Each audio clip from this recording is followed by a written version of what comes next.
Welcome everybody. In this video, I'm gonna be walking you through two games that I played against opponents with an average rating of 1000, simply because these guys scored an accuracy level of over 90, which is incredibly high. Just imagine your local grandpa were to take down Usain Bolt into a sprinting contest, okay? That thing should never really be close. Needless to say, I'm nowhere near of being an expert to such things. It is very obvious from my horrendous blunders that I'm not using any computer assistance. Neither have anything stuffed into my ass, or at least I'm not gonna be telling you.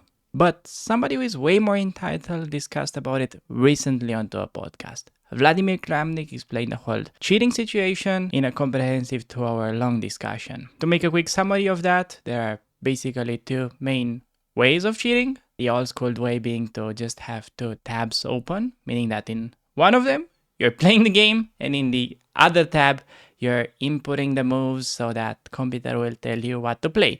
However, the more experienced and kind of like mind-blowing method is that these days, cheaters have invented an extension that you can simply install it to your computer, and now you will be having an arrow that is gonna show you the best move.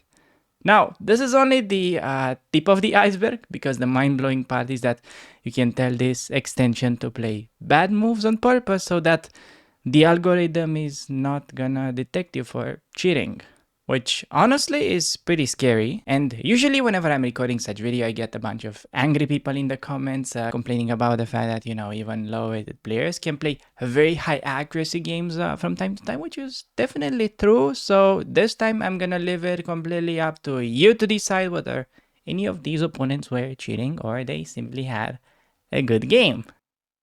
Alright. Getting another black game. Gonna be going for the Caro. And okay. We got a pretty interesting situation on the board already. You may be thinking that this is some kind of like crazy nonsense. Well, it definitely looks like that, but in fact, it is a very respectable opening. Okay, this is the so-called pseudo-pano variation. And the main idea is that usually white is supposed to take twice after d5, and they're gonna say that, okay, we're gonna play some kind of isolated pawn type of game.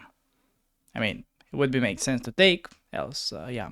A move like e5 is clearly giving black an easy game after knight e6, and it just seems that we got a bit of an improved version of the advanced variation.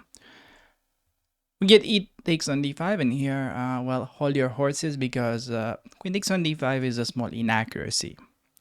Because white has knight c3, developing with a tempo, you need to move the queen, and, well, it is not a disaster, but it's just slightly worse. So, in fact, if you want to be a man of culture, you're going to be playing the move knight to f6. Saying, okay, we're going to be taking it with a knight. And we have the same structure, it's just that I'm not gonna give you a tempo for no reason.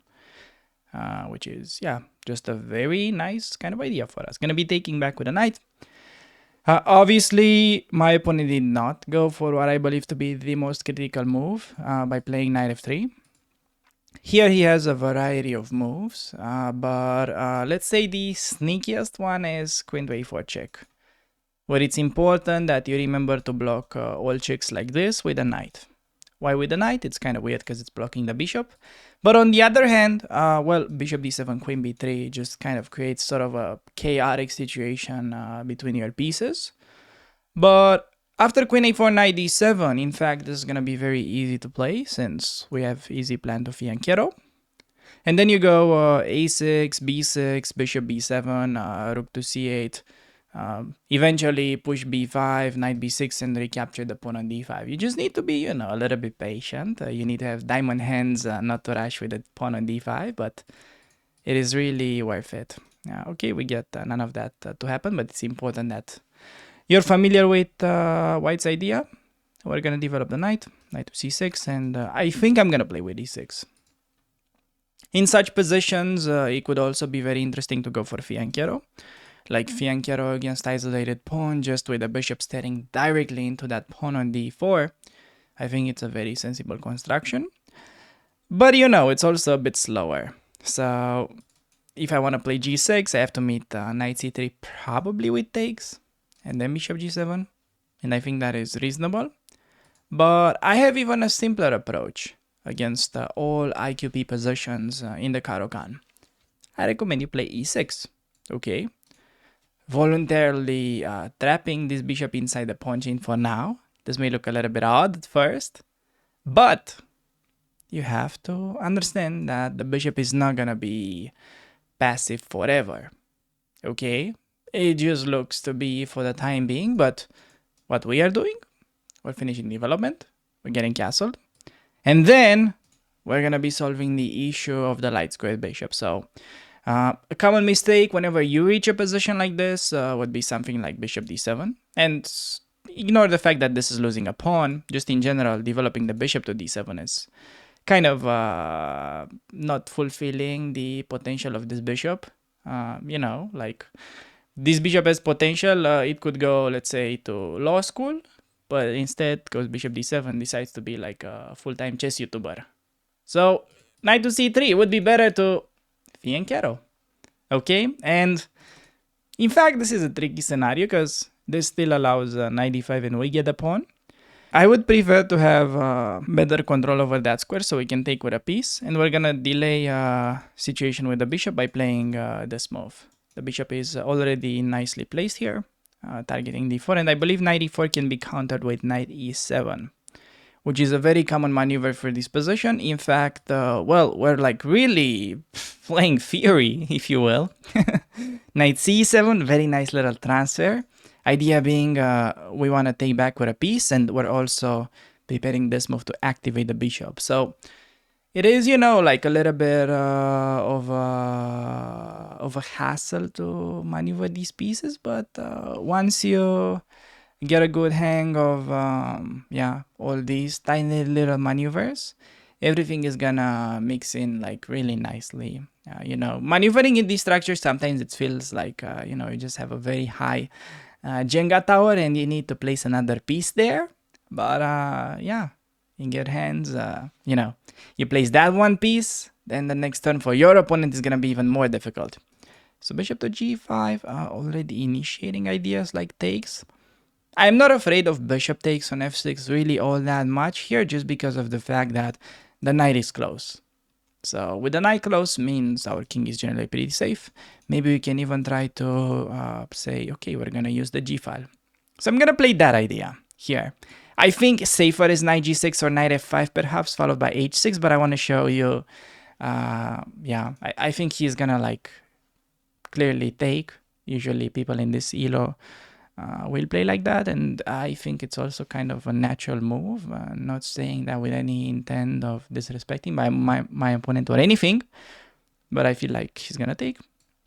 And I want to get bishop there. I want to get like king h8, rook g8, and rook combined with the bishop. Man, it is just gonna be creating like so much pressure that I think it's really hard for my opponent just to stop checkmate. I mean, the tactics are just gonna be floating very soon once we get into that position, and it's important to take this situation, which, you know, kind of intuitively as you get started, it just feels like black has a massive problem, massive weakening of the king, and we're just transforming it into a strength. And I want to do this, but this makes me wonder, because of rook e3, is he trying to rook lift? So perhaps it makes sense to throw in like a knight f5. However, on one hand, knight f5, rook d3, he wants d5 after, and therefore knight d5 seems to be preferred just to kind of stop that break and also disrupt his coordination a little bit. Obviously, I'm more than happy to see bishop takes, because after queen takes, we're just gonna be preparing this sniper onto the long diagonal, and the plan still remains very much the same. Curious to see how he's gonna play. Like rook d3 will always be vulnerable to like knight f4 ideas. You know, it's just having such a knight on f4, it just feels like you need to be living for the rest of the game with a sword hanging on top of your head. It is, you never know when it's gonna drop. So he decides to take care of it immediately. Happy to get this pressure onto the long diag. And the plan is very simple from now on. And I want you to like really understand that we are able to do everything because of the pawn on f6. Why is this pawn like so important there? What's accomplishing? You may be thinking that, okay, this is important just because we can double up rooks on the g file. Well, that is one thing. But really, this pawn is controlling e5 square, meaning that he is just going to be getting absolutely no counterplay. Like, he's not going to have any knight e5, not any rook e5 even. That could potentially give him enough activity to compensate for this. It's just white is having a position where there are no constructive moves.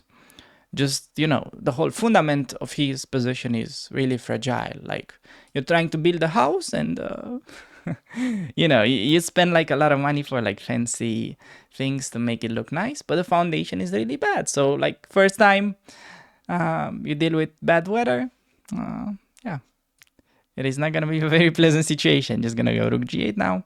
Already, you know, eyeballing any kind of winning sacrifices. Because I don't know why would you eyeball any losing sacrifices. So plays queen to f4, which is a clever move, targeting this. I'm going to try to kill 2 birds with 1 stone and play rook g6, defend this pawn while preparing to double up. I want you to pause the video and find what is the best move after knight to h4, potentially trying to fight my rook. Else, yeah, I'm just happy to go here. Also, you can pause the video and let me know why rook c7 is bad, because that may be another move to infiltrate, attacking f7. So yeah, I'm expecting him to do this. It's a tricky position because on the other hand, I'm going to be playing rook g8 on the next move and playing g3. It just feels like, you know, this setup is not going to like last for long. However, I don't see an immediate refutation. It is just how it feels.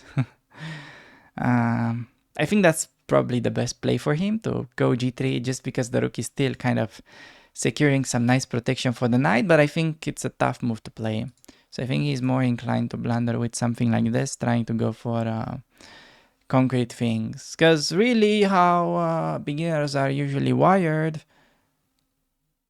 they just, let's say, prioritize move by move stuff over, okay, how can I improve my position? You know, just if there is no interesting concrete idea, let's slow down a little. So I think a concept that is not really getting enough attention, especially here, is that chess, I think you should really see it as a game to survive at first, especially as you're getting started. If you're like 400, 500 elo, you should really try to survive for as long as you can. Not like look for brilliant sacrifices that you saw in a video or stuff like that. No, like really, how you're going to be winning most of your games? It's by surviving. You let your opponent do the goofy stuff and you punish him. I know it is not, you know, the most fun thing ever, but I think it's very underrated concept, because I see a lot of students that I've worked with and a lot of people around like 1000 elo that they get a good position and then they just can't slow down. They start sacrificing for no reason. No, I think just under sacrificing is way better than over sacrificing, if that makes any sense. I'm gonna go queen h5, and I think this is a nice move, preparing, you know, opening up the bishop path. I would love to play a move like rook g4. It is just that it hangs f6, so that doesn't feel good. Now he plays rook to c7. Okay, critical moment, because, yeah, the position is not that easy to play, in fact. I can play bishop d5, allow rook f7. Did I make a mistake? I may have made a mistake. Maybe e5 was to be considered. I think we have to take, as sad as it may seem, and perhaps even trade queens if he goes for it. The opponent found very decent defensive setup. I'm gonna give him that. I think the position is now really equal, but I have no time. I'm gonna go all out for the attack. He needs to play h4. I think he was supposed to take with a queen. I think that was a little bit over ambitious by him, but still, even if I take it, it's not like I'm gonna be guaranteed to checkmate. It was still not clear, like, at all. I'm gonna go rook g4, still sacrificing my back rank, because I felt like our attack is gonna be good enough, but now that I look at it, yeah, I think I was supposed to go queen h4. and try to liquidate into a draw. Really big credits to my opponent, because for like a 1000 elo player, he's been putting tremendous resistance, and if he finds this, I think he may be even winning. Or I might be missing something, but that feels winning for him, really. Threatening rook g8, mate in 1. Yeah. He plays it. Now, if he finds that, good for him, but I think it's a bit suspicious. I think it's a bit suspicious if, you know, based on his time management and all that, if he finds like all the precise moves. Oh, even queen d6. Yeah, that's even nicer. See, even a better move than what I saw. Yeah, okay, I didn't realize that my opponent was gonna play this precise, so else I would have perhaps played a bit safer, but let's see. By a miracle, I may be able to survive. Like king h5. Yes, queen f7. Then rook g6. I don't want to do this rook because of that, so I have to use this. By a miracle, I may be able to survive, but I don't think, by the way my opponent has played, that he's gonna be giving me any mercy. So it kind of is what it is. I'm hoping he's gonna give me an easy time, but he probably just plays rook f5. Oh no, never mind. He gives me active king. I'm gonna try to use my active king. Should have probably taken the other way, but my king wants justice. My king wants justice to be served. So I'm gonna go all the way in. I want to play f4. I want to get that mating net. It's all about the mating net. We're both starting to go short on time, so this is perhaps gonna become interesting now that hopefully my opponent cannot synchronize his anal beads. Rook there. That's not a bad move. Yeah, I don't know what to do. I'm gonna play this. I think I have to take with the king. I think taking with the pawn is just kind of like sealing my king in a bad position. As sad as it may be, I just have to play down a pawn.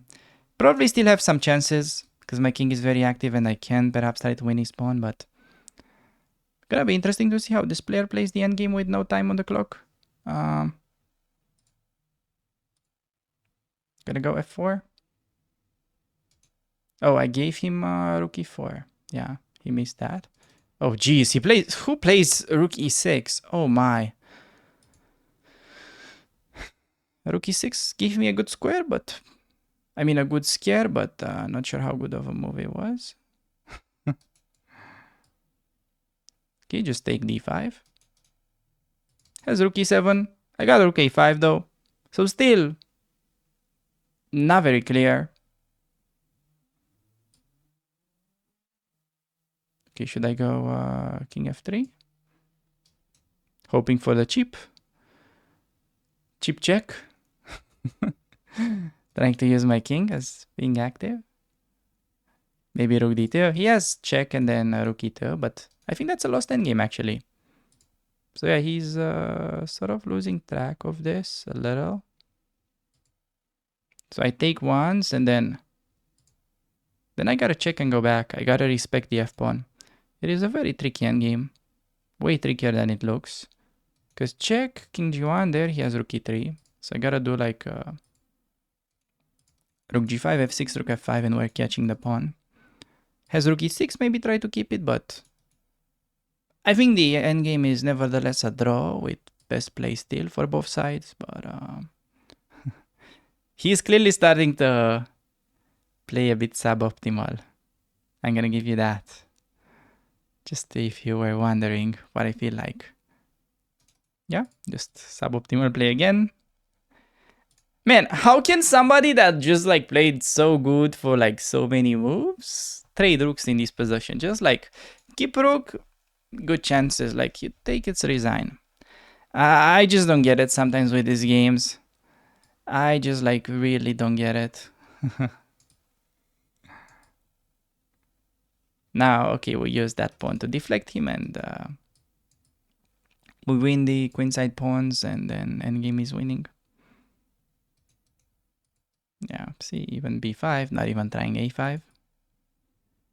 Now just a little shouldering with the king, just like a body check as we do in hockey. And yeah, just not gonna let his king come closer. Very nice little technique. And get promotion. Strange game, strange opponent. I don't know. I'm very curious what game review are we gonna get. That is like really kind of gonna be mind-blowing to me. So, I'm curious, like, how was the position this whole time? So we play this kind of like Panov. Yeah, I'm like comfortable. I feel like, I should be better. But yeah, he just like played so good the whole time. It's the position is just slightly better. And Queen h5 was mistake because I'm decentralizing. Queen h5, I just thought I'm gonna be in time with something like this because, it just felt like his position was weak. But no, I should just perhaps try maybe h5. h5 is a crazy move. I wouldn't play that. No. Rook d8 is a move. But he played, rook c7. And I kind of felt like I should sacrifice, but I couldn't really justify. Wow, I have e5. I couldn't justify it. I couldn't find it. Went for these, then okay, notice I'm like clearly kind of, yeah, queen b8 was supposed to be game over as I thought. He plays queen d6, which is like with nothing worse. Has queen f7, queen e6.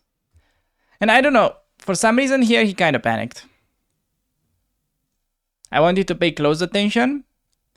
We are currently sitting on move 31 and my opponent that is rated like 1000 elo, he has just played perfect moves. From the opening until here. Perfect play. He makes one quick move, maybe kind of getting a little bit worried that he only had 30 seconds. Now the position becomes unbalanced. And he still played like a lot of good moves, it's just that he was getting down on time and look how easily he lost drawn endgame. Yeah, like here he just took on f6. He can do anything but rook f6. This is just clear indication that my opponent was an NPC. I think though, it is very impressive that we managed to get a very good position for like how many moves?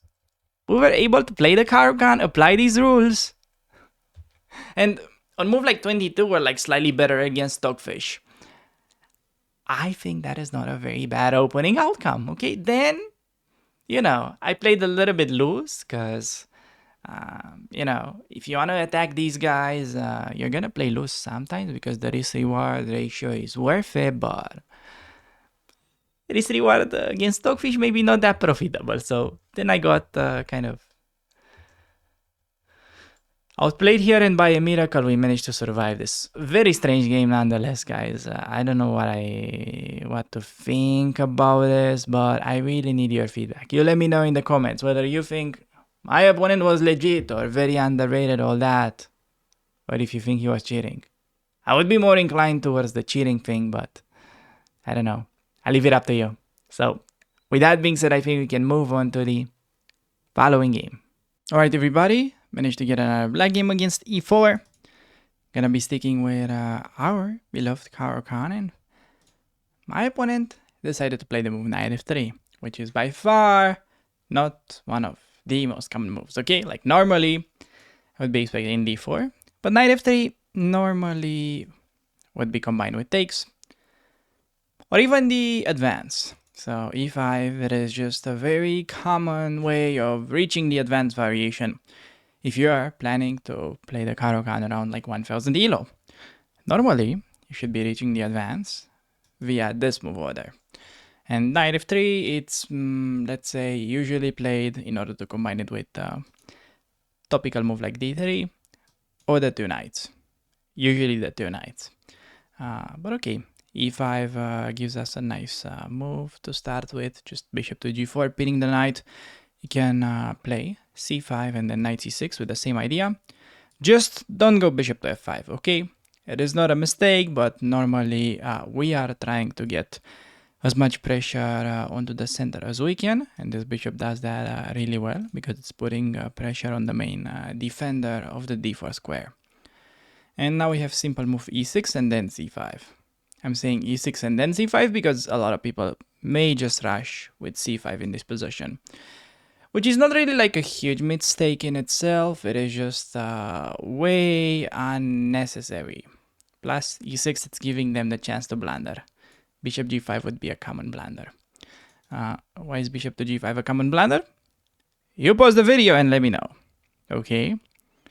Because a lot of people would answer bishop to g5 with a simple move like bishop to e7. And after takes, black is fine. But after bishop to g5, it is even stronger if you go for the counterattack, okay? Bishop takes on f3. We're entering these complications, and after white takes our queen, we take their queen.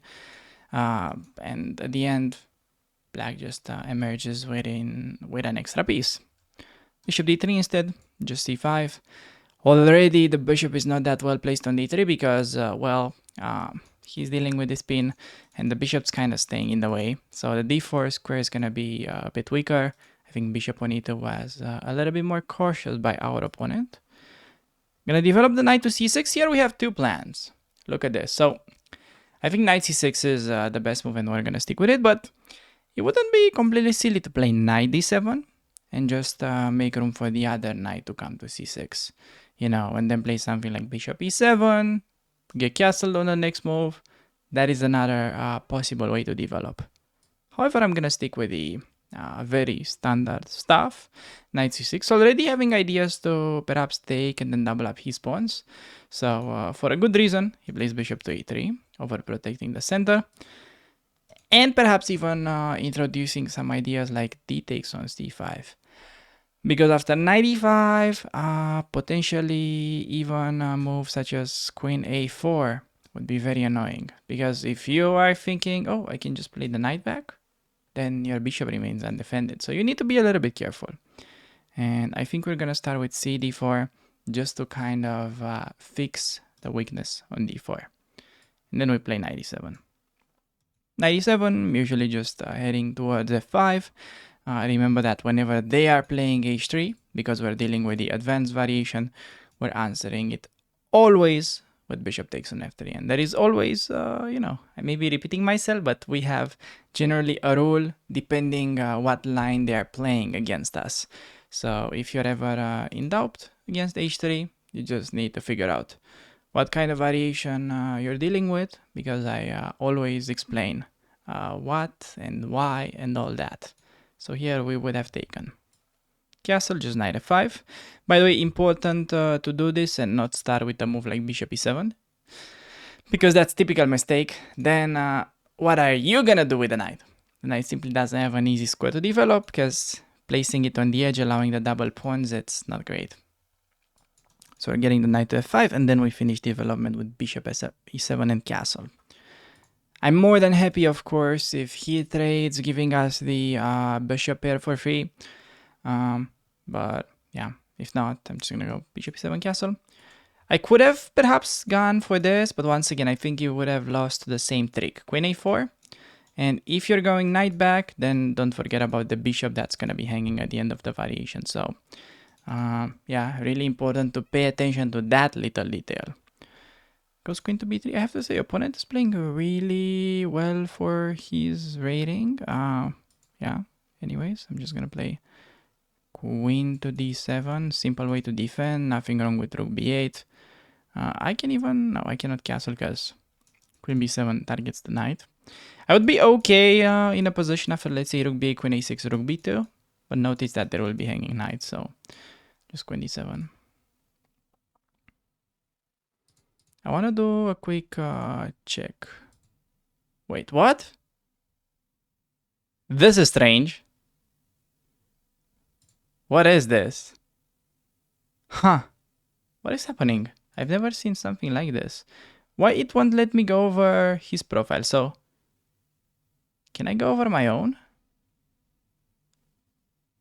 So I can go over my own profile, but I cannot go over his. There must be a bug or something. Because this is very suspicious if I'm not allowed to visit his profile. I've never seen something like this. Wow. Okay, interesting. It goes h3, we always take. And I want to really address the following question, because a lot of you may be wondering, when are we supposed to take on e3? So we usually try to delay that for as long as we can. When there is threat of double pawns like this, or they play g4, that's when we take. So I think here we have a position that fits the narrative, and still kind of puzzled. Huh.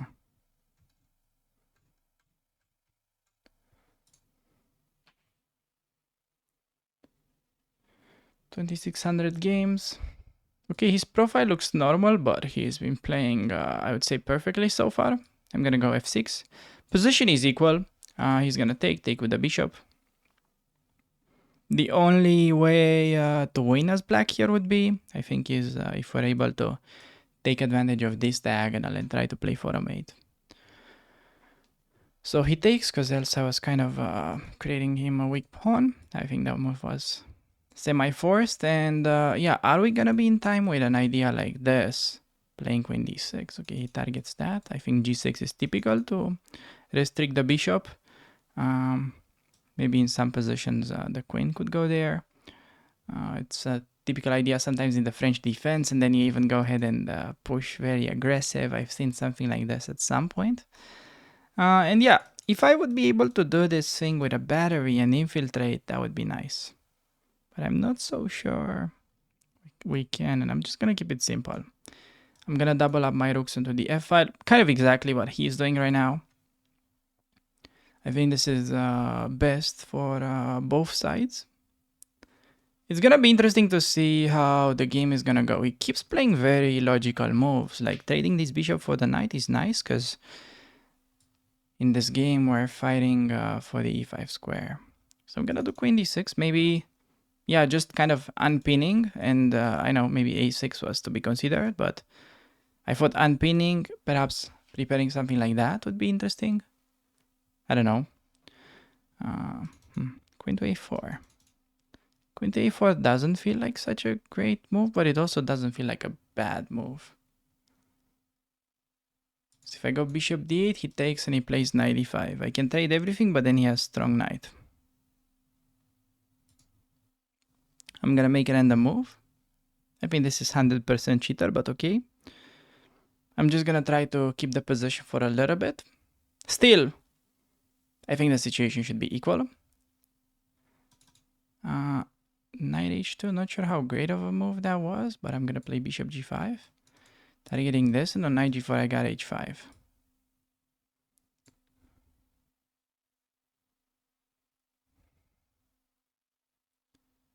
Wait, so he takes, allowing me to take with check? That's a little strange. Take with a queen. Idea being to get the trade, because then the pawn is gonna be weak. I may be missing something.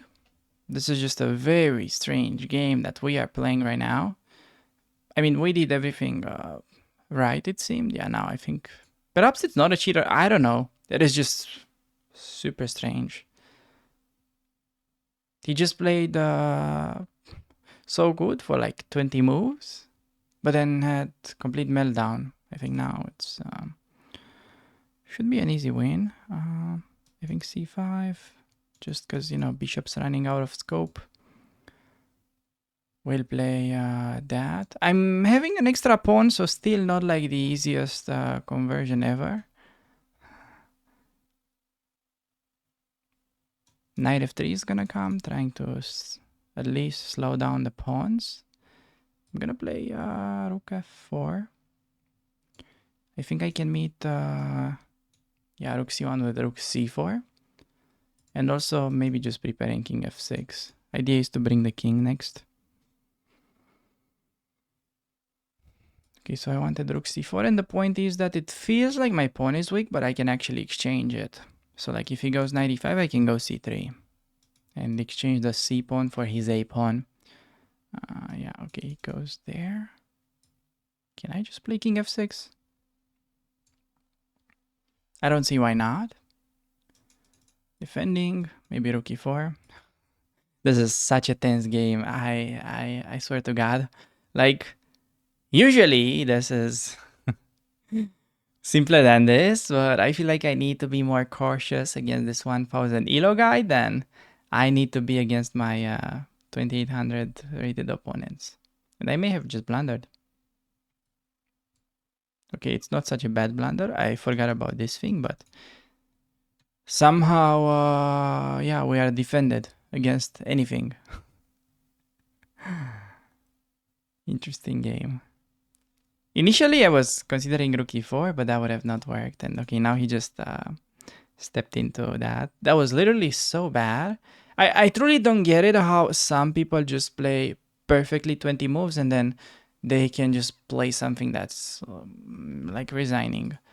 So, yeah, I mean, I don't really know what to say. It's just that